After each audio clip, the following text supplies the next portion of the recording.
Hello once again on this awesome Sabbath. For those that may not know, I go by the name of Wise Protege, speaking on yet another Torah portion.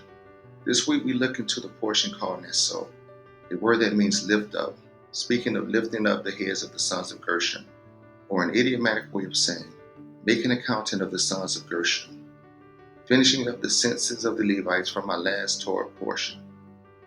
This week's portion also discusses the purifications within the camps, which will be my main focal point of today's lesson, particularly leprosy. It also points out the woman suspected of adultery called the sota, laws of the Nazarite vow, which I will end on, and the priestly benediction called the Birchat Kohanim.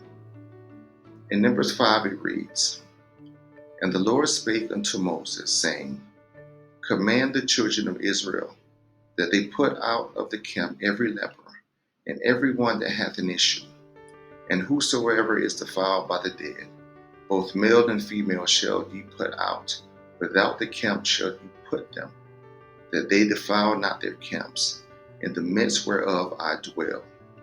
And the children of Israel did so, and put them out without the camp, as the Lord spake unto Moses. So did the children of Israel. Numbers 5, 1-4.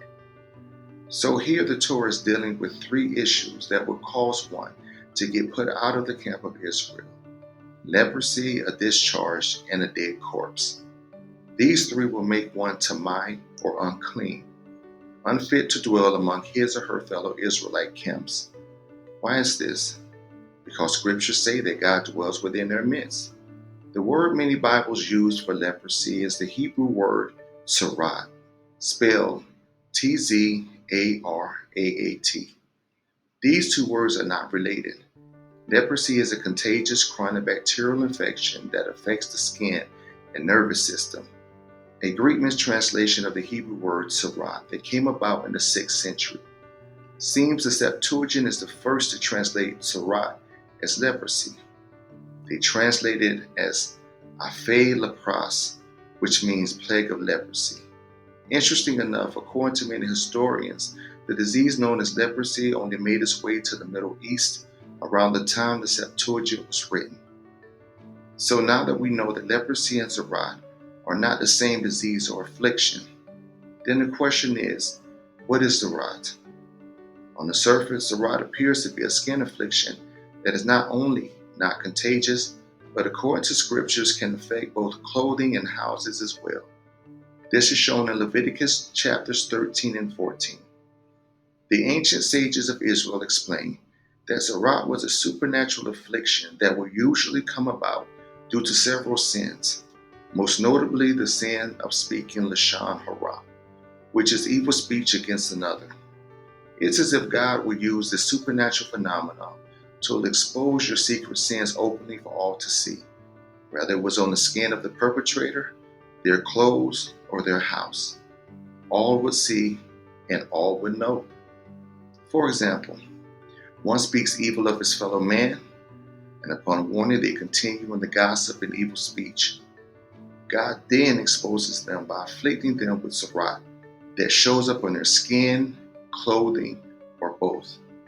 Yes, on the skin and that which can hide the skin affliction, the garment. Also in their dwelling place, where most gossip or evil speech of another occurs secretly. God exposes that openly as well. So now everyone knows not only that they have sinned, but they have been speaking evil about others in secret. This gossip of others and speaking evil of our fellow man was such a serious matter that it put the Israelites outside of the camp of God. As we know, gossip in and of itself is contagious. It spreads, corrupts, and causes disruption. Therefore, it's no secret why the Bible contains many verses about guarding the tongue. The author of Proverbs 21 says, Whoso keepeth his mouth and his tongue keepeth his souls from trouble. Proverbs 21:23. The psalmist proclaims, I said, I will take heed to my ways, that I sin not with my tongue. I will keep my mouth with a bridle while the wicked is before me. Psalm 39:1. The apostles even chimed in regarding the tongue. Peter writes, "For he that will love life and see good days, let him refrain his tongue from evil, and his lips that they speak no guile." 1 Peter 3:10. But James goes even further when he writes, "And the tongue is a fire, a world of iniquity. So is the tongue among our members, that it defileth the whole body, and setteth on fire the course of nature, and it is set on fire of hell. For every kind of beast, and of birds, and of serpents, and of things in the sea is tamed, and hath been tamed of mankind. But the tongue can no man tame. It is an unruly evil, full of deadly poison. Therewith bless we God, even the Father, and therewith curse we men, which are made after the similitude of God. Out of the same mouth proceedeth blessing and cursing. My brethren, these things ought not so to be." James 3:6-10. So knowing just how serious God looks at speaking evil of others, not in our midst, do we really want our tongues to keep us out of the camp, out of the gates of the New Jerusalem? For speaking of the gates of the New Jerusalem, it says, "And there shall in no wise enter into it anything that defileth, neither whatsoever worketh abomination or maketh a lie, but they which are written in the Lamb's book of life." Revelation 21:27. Near the end of the portion, Nasso, it speaks of the Nazarite. The Nazarites dedicate themselves to the Lord. They separate themselves for the work of God, become holy for the sake of the kingdom, and are consecrated for God's purpose alone. This is how we must strive to live in pursuit of the higher calling of God in our lives, so that we might enter into the gates of the city of our God, the New Jerusalem, and not be cast out of the camp and away from his presence. The more we strive for holiness and separation, the easier it becomes to not lashon hara, to not speak evil of others, but to maintain a positive relationship within our assemblies, with our neighbors, our fellow man, and more importantly, our God. In conclusion, God commands the priests to bless the children of Israel with these words, called the Brachat Kohanim, the priestly blessing.